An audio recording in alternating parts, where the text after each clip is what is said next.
I am Director of Industry Relations and Health Science Associate Clinical Professor at the SCAC School of Pharmacy and Pharmaceutical Sciences at the University of California, San Diego. This is our first lecture for the DDC course. And what we are going to cover today is the objectives of the course. We'll give you a brief pharmaceutical and biotechnology industry landscape overview. We'll try to look at what the future is going to bring, as well as how drug discovery and development has changed from a product-centric way of thinking all the way to a patient-centric. So let's go over the objectives. As you heard from our introduction video, the course is split out in really three big pieces. One is the discovery process. The second one is clinical development, including regulatory affairs, both from an NDA standpoint in the US and as well from an EMA standpoint in Europe. We will also cover intellectual property strategy, which is extremely important in the pharmaceutical industry, as well as commercialization strategy. Another thing that will be important is we'll talk about is the ability of working in multifunctional teams, and this will be part of another course later in the future. So with that, let's talk about the landscape as it was in 2014 and 2015.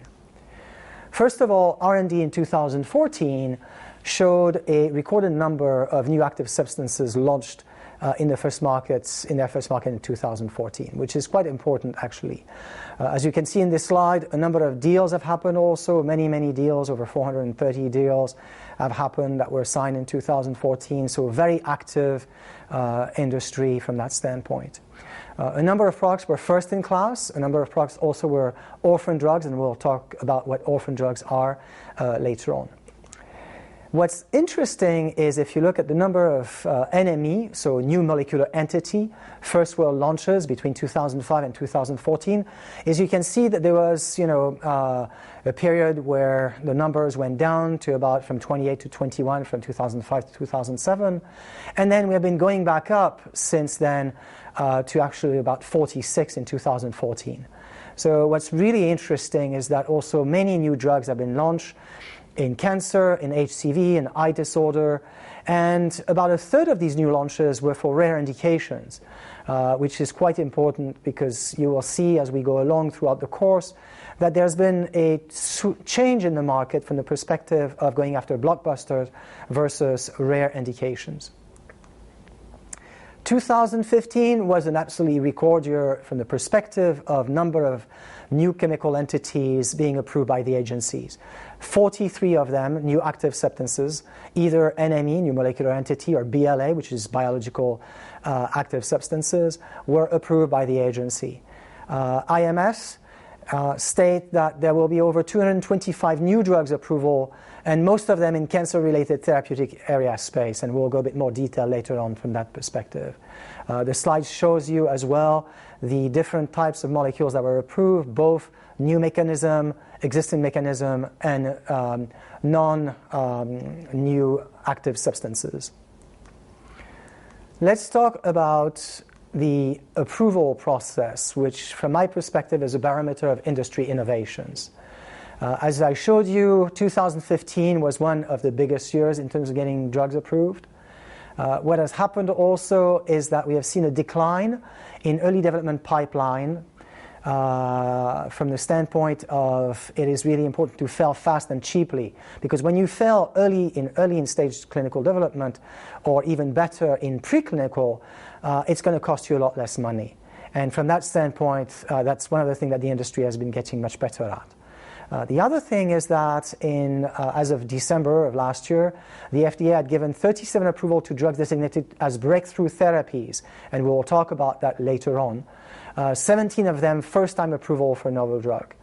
The other thing that's important is that there is right now about 2,000 compounds that are in late-phase clinical development, as well as a number of other new active substances that are expected to be launched on average for each year over the next 5 years, about 40 to 50 of them. So that's quite productive.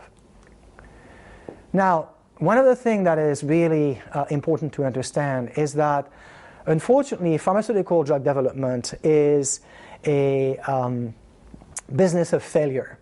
But if you're going to fail, you want to fail early. The top graph shows you basically the percentage of success for a drug to go from one stage to the next.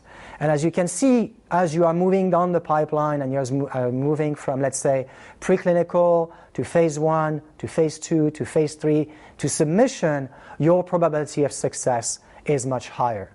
And that's important. That's what you want, because then you are going to save money from that perspective. The other thing to look at is that the global pharmaceutical sales probably will reach over $1 trillion for the first time by the end of 2014 on a global basis. And that's important to understand as well, and that encompasses absolutely everything. This is a chart that's kind of interesting. It's a bit busy, I apologize, but this really gives you an idea of the new active substances available since 1996. Some of the key issues here is obtaining the greatest value for the dollar that we spend on drugs, having vital biopharmaceutical sector that produces vaccine, effective treatment, and cures at affordable care for patients.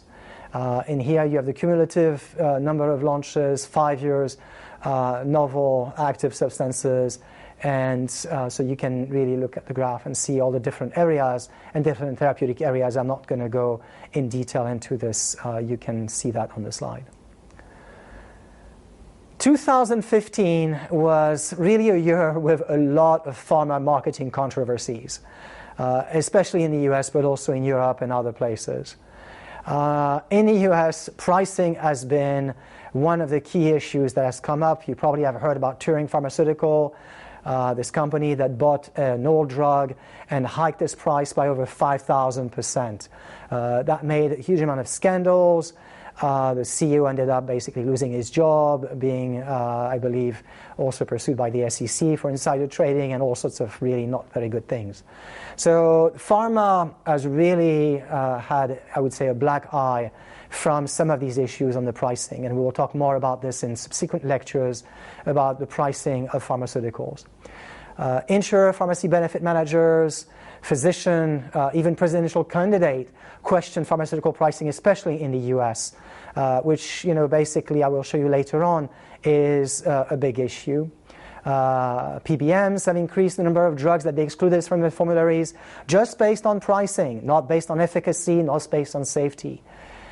So from that standpoint, there has been a lot of pressure. The American Medical Associations has been calling for a ban on DTC, which is direct-to-consumer advertising, which for RX products, so prescription products, which the U.S. is actually the only country in the world, one of the only countries in the world where you can do direct-to-consumer advertising.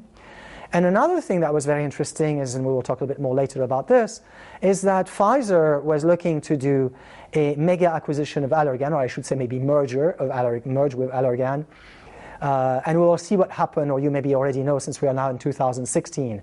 But the idea was basically for Pfizer to move its tax domicile to Ireland. Now a lot of people have argued that, well, it was also for synergies, but at the end of the day I think that it was probably for tax situation rather than anything else.